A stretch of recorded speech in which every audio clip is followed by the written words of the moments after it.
மதுரையில் முக்கிய சாலையில் பழுதாகி நின்ற அரசு பேருந்தை போக்குவரத்து காவலர் உதவியுடன் தள்ளிக் கொண்டு செல்லப்பட்ட சம்பவம் அரங்கேறியிருக்கிறது.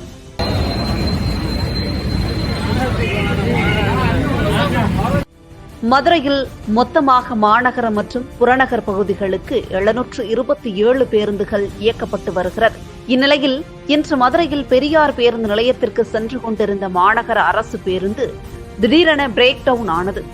நடுவழியில் சாலையில் நின்றதால் போக்குவரத்திற்கு பெரும் இடையூறானது.